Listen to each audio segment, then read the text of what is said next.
So, we're back here. Good, good, Today we're going to look at pivotal words very good, very good. and your practice. Intriguing selection, as you say. I was very moved to look at them again. And before we go work by work, Ishmael, as I was going through them, a very important text sprang to mind, which served as a kind of Bible for me for many, many years. And it was a book by Italo Calvino entitled Memos for the Next Millennium. 5 of the memos were written. The sixth was not. He died before he delivered them at Harvard. They were written in 1985, and they were to be the Norton Lectures at Harvard. And Calvino proposed these 5 qualities, or 6 qualities. He deemed them to be the important qualities for literature of the next millennium. And as they were important for literature, so they certainly are important for my work. And indeed, I think every work that we'll be looking at should bring together these qualities. And I'm going to just look at my notes here to get it absolutely right, because it really is important. Those qualities are lightness, quickness, exactitude, visibility, multiplicity, and the 6th was to be called consistency, to which I would add perhaps coherence, as I think the notion of coherence is what we will see in the work, and that is assured by the fact that every work that comes after 1994 will show that way of working, that is that the figure assigned to me, that moving figure assigned to me, which determines the form and how it sits on the page. So that sets the stage, as it were, for each of these drawings, which indeed are performed as if on a stage, that stage, of course, being the sheet of paper. Okay, now the first drawing that I think you wanted me to refer to is pre that the appearance of my moving figure. Looking at it, for me, I always called it my Stonehenge. It's really a very basic post and lintel structure. And not that I would even perhaps know the terms, but that just came, as all of my work does, as if by necessity. It is the basic way that man has built his structures, certainly I think in the Western world. And you've got that first vertical. That's the way man marks himself. You've got these 2 verticals, and then you have the horizontal, as if for protection or support. It's the border, it's the containment. And this is how we build. And I look at this drawing with great kind of nostalgia. You see the urgency of those verticals and the inevitability of the horizontals. You see the loops, but you see absolute clarity, and the structure will not fall apart. This is a mixed medium because so many mistakes were made along the line. Now I see that the so-called surface is really probably many layers of mistakes, which added up to, it would have been white oil stick in those days, probably plenty of graphite, and then a turpentine wash, which gave me kind of a gray, really a painterly surface, upon which I would have taken a white oil stick in those days. And is there even some ink? No, oil stick and graphite. And there's a sense of great urgency, because let us not forget that my way of working had not yet established itself. I took every risk in the book. It was the only way, and I had made my commitment already since 1983, this is 92, to let the works come through transitional space, that famous Winnicottian space that, as you know, is more crucial than anything to my overall artistic practice. So here I'm still finding my way, really finding my way. So many layers of medium, errors upon which a very, very clear form, nevertheless, gets drawn out and marked with a kind of authority of its own. It's not an imposed authority. Post and lintel, Stonehenge, there you have it. It's a building. It's a building. And the next very beautiful small work that you showed me, wanted me to refer to, looking at this little magical thing, I remembered it spun into being. I think it's before the turning actually set in, I can't be sure, but in any case, the form is my form. You have a very, very kind of determined form, but is self-determined. And it really spun into being to a rhythm, to a pace. It's loopy. The loops are internal, and it breathes very well. Absolutely the right balance of solid and space. A beautiful tiny work. I see that it's on the back of a failed inky thing. It's not even a proper sheet, and so much so that there was I had nothing to lose. You know, I didn't set out to make the great masterpiece, but I think it's a tiny, very beautiful piece. The next drawing is the self-portrait. So named because that is the drawing where that moving figure assigned to me established itself. As you know so well, I started working, I made a commitment in 1983, and after 11 long years of going through organic abstraction, abstract surrealism, knowing about artistic work, knowing about transitional space, the original work that had to come through this transitional space. There it was. One day I was standing at my table now, having worked on the floor for so many years, standing at my table, and then I experienced 1, 2, 3, 4, 5, 6, 7, 8. 1, 2, 3, 4, 5, 6, 7, 8. And after each sequence, turn the sheet 90 degrees anti-clockwise and take up the counting again. So I felt this come over me, come through me. I recognized it as being very significant. I had no idea what the form would be. I told myself to just hold tight and draw this. Don't look up. Don't lose my way. But don't impinge either. And this rather small but very powerful work was drawn, and the minute I put it up on the wall, I recognized it. I recognized its significance for me, and I think it had a very iconic nature. I remember taking it with me then that summer to New York and taking it to my New York studio, putting it up on the wall and looking at it from quite a distance. And it held that wall. It was a very, very important form. Several years later, I took it up to the University of Reading to show it to James Knowlson. He had just delivered his manuscript on the big Beckett biography, and he said to me what I hoped I would hear, that it looked like a stage designed for quad.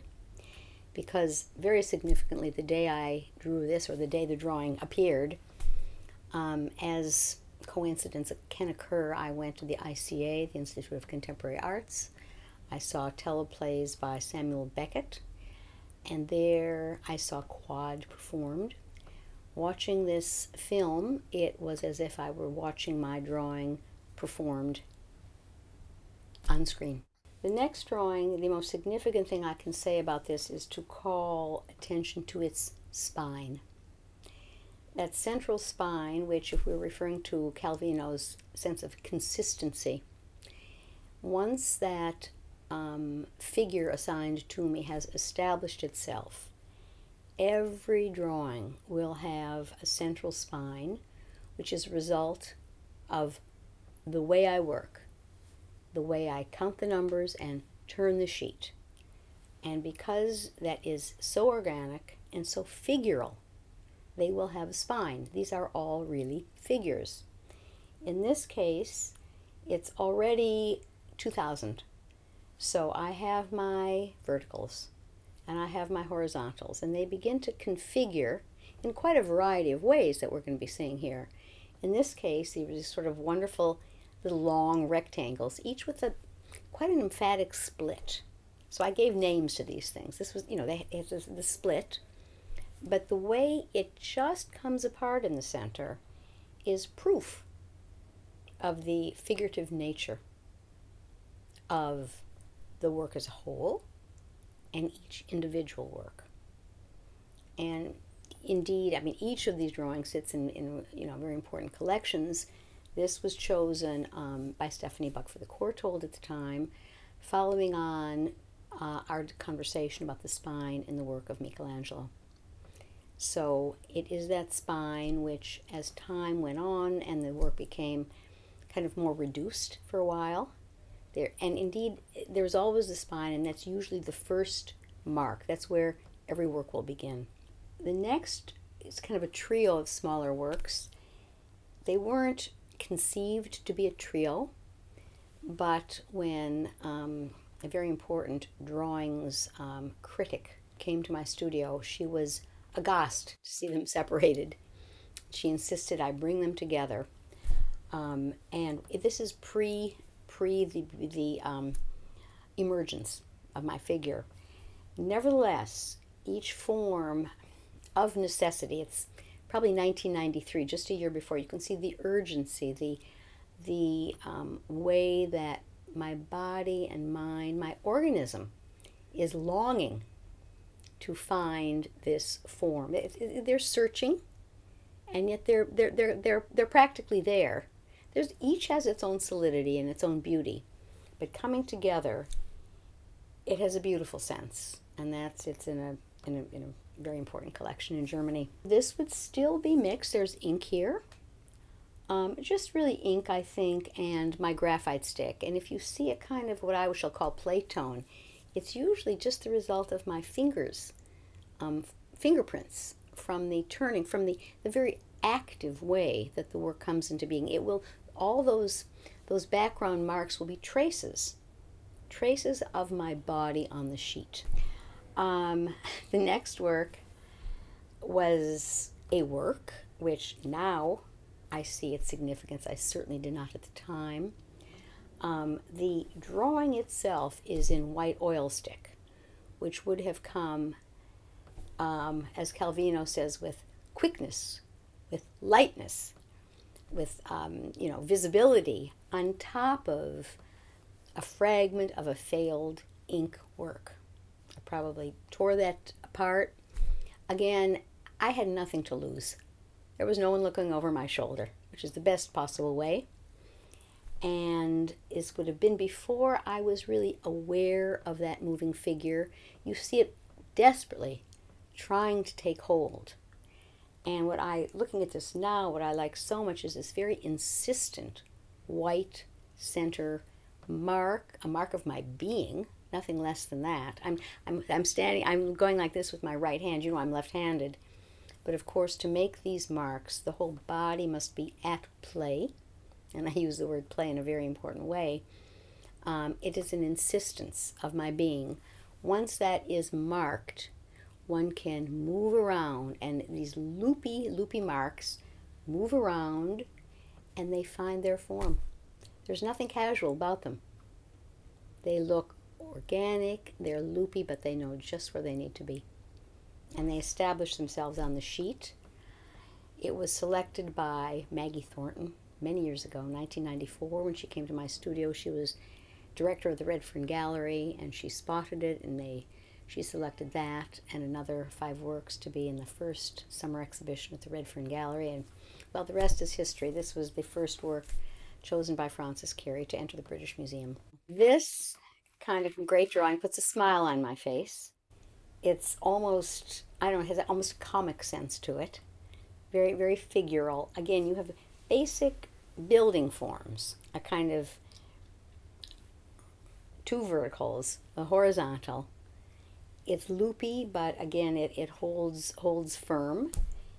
It sits in the collection of my great dealer in Munich, Margaret Biedermann, and it's very prized there, and I prize the drawing a lot. Again, really pre my figure establishing itself, but as we've been talking, you see me working towards that crucial moment, as it were.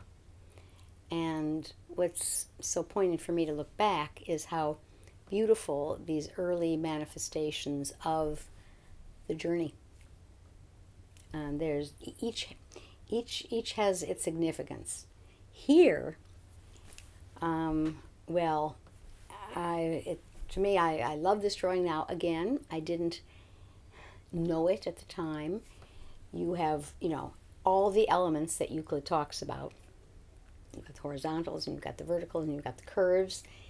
The so-called circle, or kind of oval, shall I say, doesn't sit quite atop the square. So if we're circling the square or squaring the circle, it doesn't quite add up. And looking at this now and preparing for today, Ishmael, I think it's a perfect example of what Michelangelo says, using the compasses in your eyes and not in your hands. Because if you were to draw this with the compass, a real compass in your hand, this would not be how it would get drawn out. It's a very human rendering of a basic grid with the circle, the way the earth turns. And as you know, my work really is an expression of time being, moving according to numbers and rhythms, and that is time itself. This was the second drawing selected for the British Museum.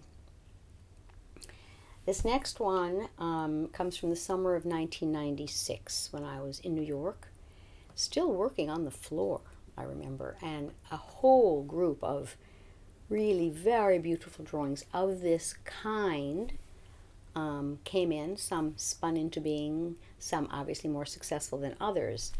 This is probably the most dramatic and the most beautiful. I say dramatic because it's quite dark. That darkness is just a graphite wash with turpentine. The turpentine being turps and brush atop very quite a heavily drawn drawing, but the turps moves the graphite, and it has, for me, absolutely the right degree of lightness and darkness. It breathes. It's absolutely not overdrawn, overworked, overwrought, something that I'm very quick to spot and something that I would eliminate the minute I see it. And it has a kind of perfect balance. It's suspended. It's suspended in space. I think it's a question of, the logic of body and mind with no strings attached. It is just there and you don't doubt it. And it really is a great beauty. But let's note the kind of the tilt. As I say, they're all kinds of grids in contrapposto. And it's still very much in contrapposto here. It hasn't sort of straightened up. That will come later when I'm standing and when my stance increasingly over time opens up as the human figure, as I long for greater and greater perfection, greater and greater uprightness. Here I'm just glad to get these marks and moves down on the sheet and to be surprised and often very pleased with what I see in the end, although I'm more pleased now than I would have been at the time. Well, this work gave rise to a little bit of research, in the sense that when I showed this drawing in a book to a friend of mine, an artist, Carlo Guetta, in Florence, he said, the quincunx. It's a word I did not know. It's the quincunxial lozenge is a name given by Sir Thomas Browne, a 17th century writer and medic, who amongst his writings, and I'm going to refer to my notes here to get it right, the book that refers to my work, it was called The Garden of Cyrus, or the Quincunxial Lozenge, or Network of Plantations of the Ancients. And this last title, Network of Plantations of the Ancients, is what completely confirmed what Carlo saw.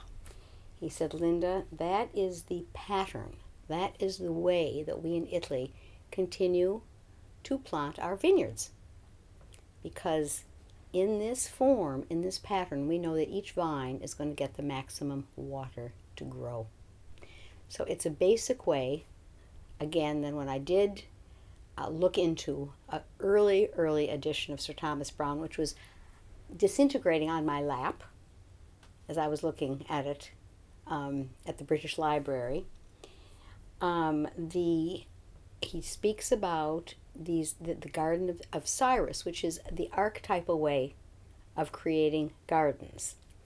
When I turned this, I opened the book to the page referring to this particular text.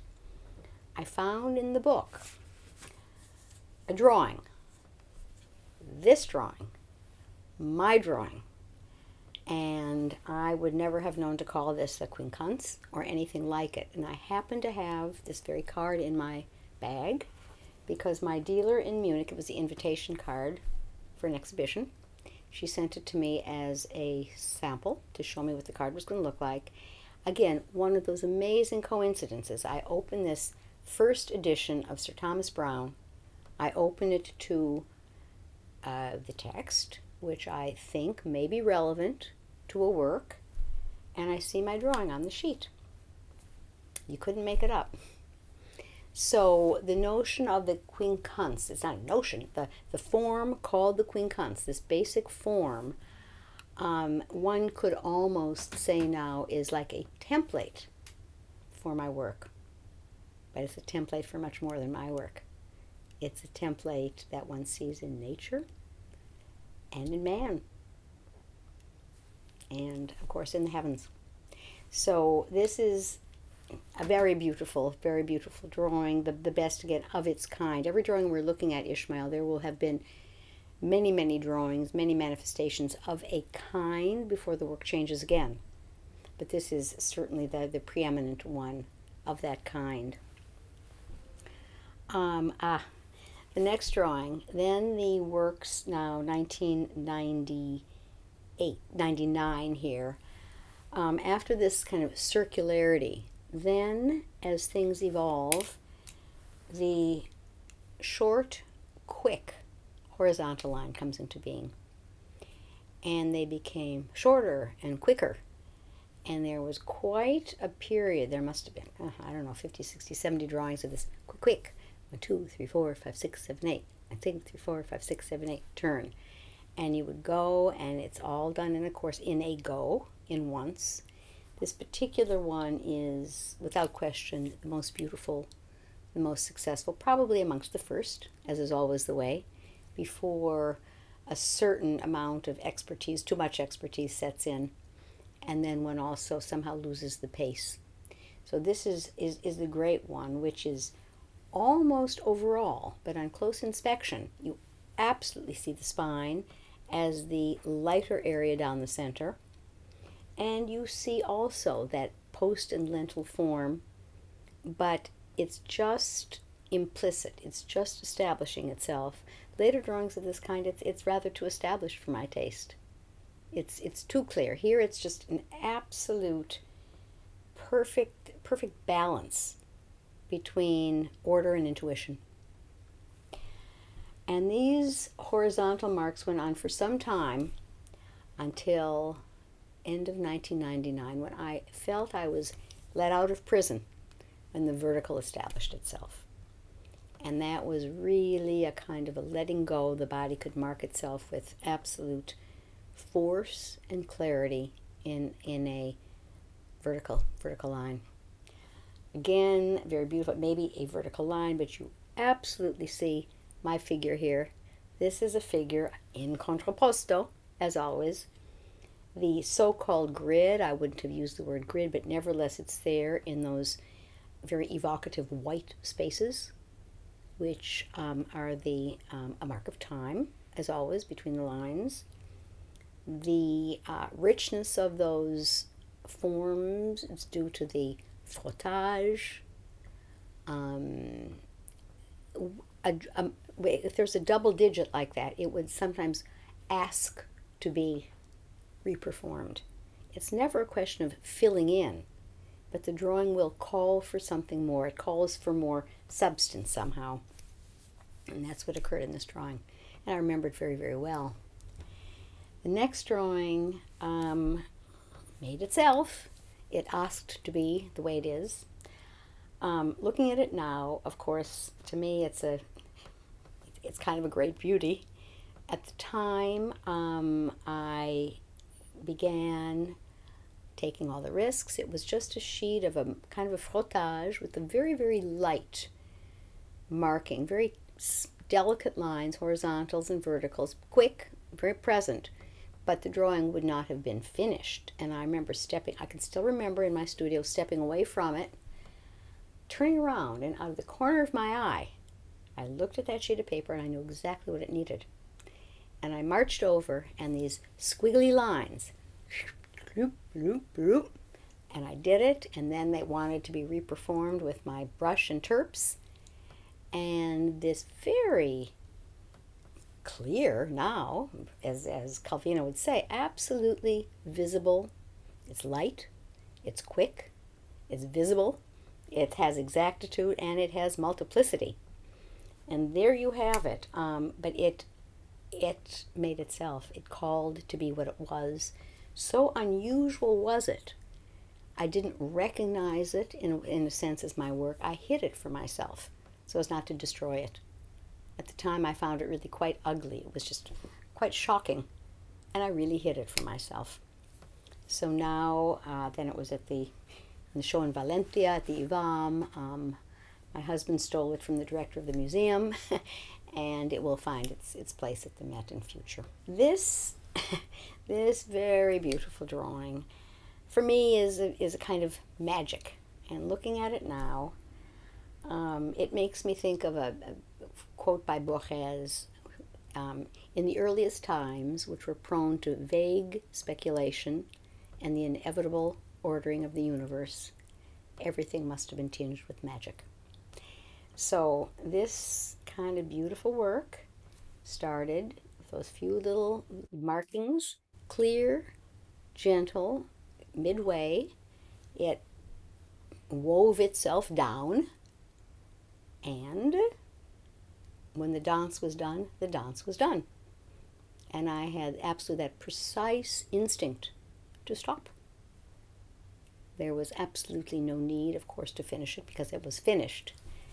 And how well I remember when Margaret Richardson and Will Palin came to the studio to make the choice for the exhibition at Sir John Soane's museum. She said, now, which one are we going to take for the poster?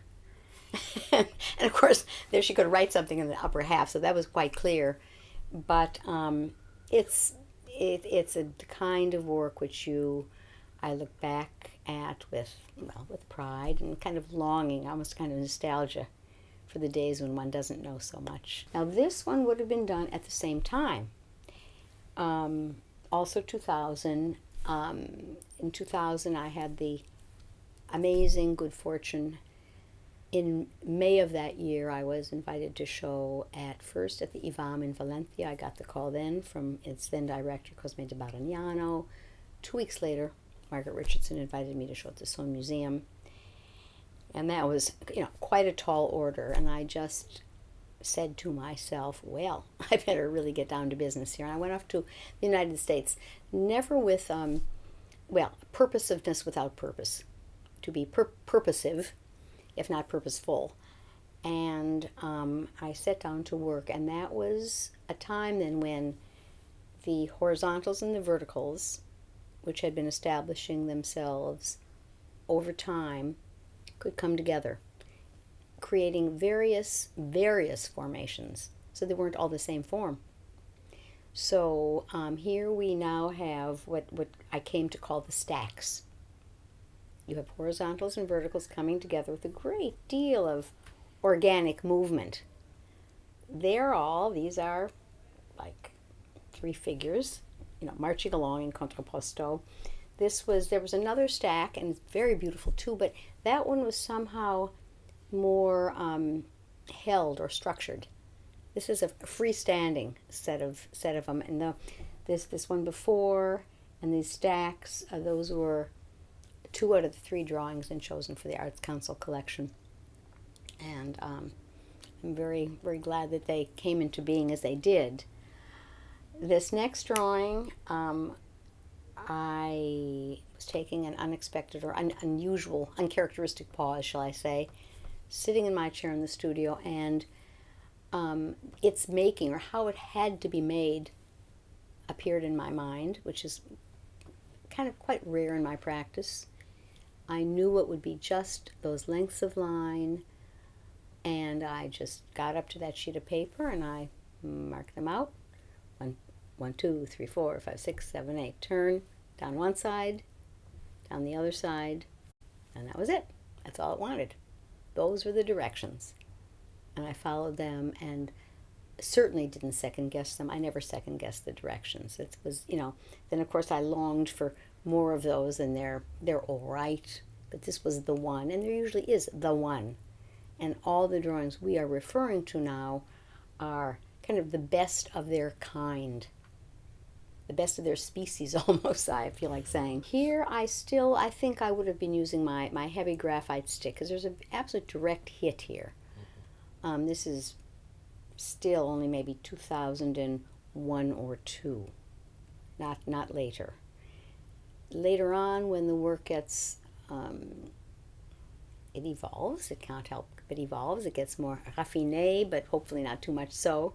Nevertheless, then that calls for a different medium, and that's a propelling pencil. But here it's still the big graphite stick, which by virtue of even how one holds it, demands a greater bodily use. The body is so present. This one, the next one, which is kind of the perfect split, again, it was that summer of 2000 with those shows on the horizon. So again, the double digit with the cool split down the middle in this wonderful equipoise, or it's a very poised piece. There's the frottage, there's everything that was called for, and I let them be. Again, it's the best of its kind, and it was also in its own show. The summer after, it was another very good, productive summer. Never forcing anything, to be sure not. But here, the verticals and horizontals, and I put it in that order, the vertical, then the horizontal, came together without imposing anything, without impinging. And I cannot help but call it my Pyrrhenocean. It's very like a Mondrian, but crucially, mine is figurative, whereas his were landscapes. I mean, he really was a Pyrrhenocean, and he's got that flat Dutch landscape here. This is a figure. But if you're talking about a horizontal and vertical, it nevertheless, there's a great similarity in kind.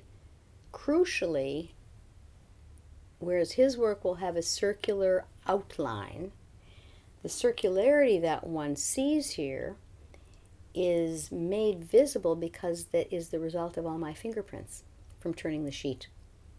So again, the body on the sheet is there as a kind of plate tone, established through fingerprints. So it doesn't fill its corners. It doesn't need to fill its corners.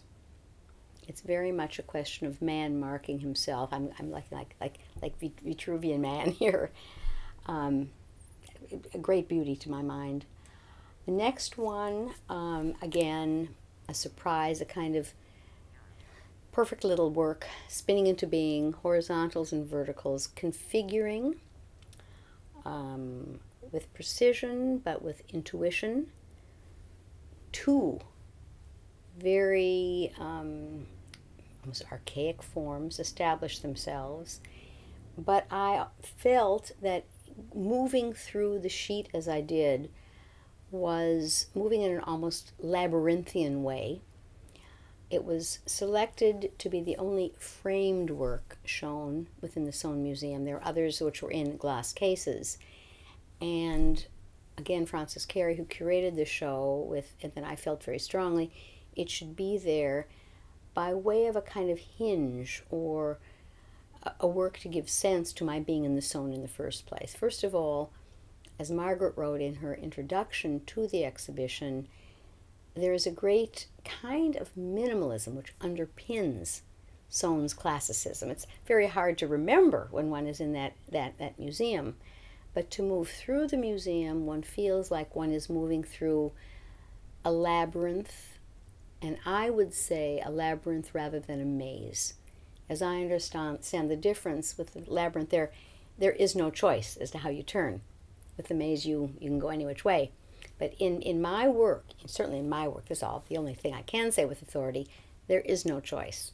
Every movement, every turn is of necessity. And there's a great, great clarity here, and yet it has lightness and quickness and visibility and exactitude and multiplicity.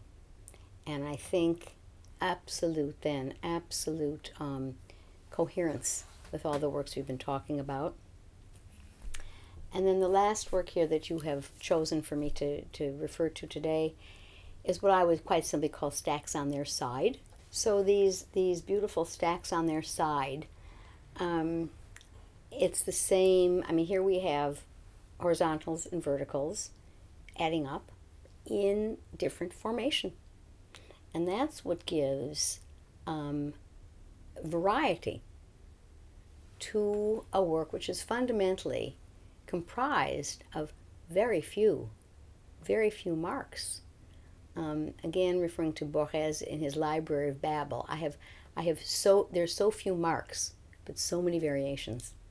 So within those few marks that I have, we've seen, I said that I had the horizontal and the vertical, the period, the comma, and the space. And I had five different kind of marks as opposed to the Borgesian Library of Babel, which had 23 orthographic characters. I had fewer then. Now I also have the curve again and the circle. I even have a diagonal. But when that diagonal came in, I thought that was so new, but of course it's always been there. And it was there very early on, as I've just seen in a recent show at the Redfern. These are absolutely basic ways man has always marked himself. The card, this show was called Signs of Men. And this is the way man has always marked himself. So that's all I'm doing. Nothing more, but nothing less.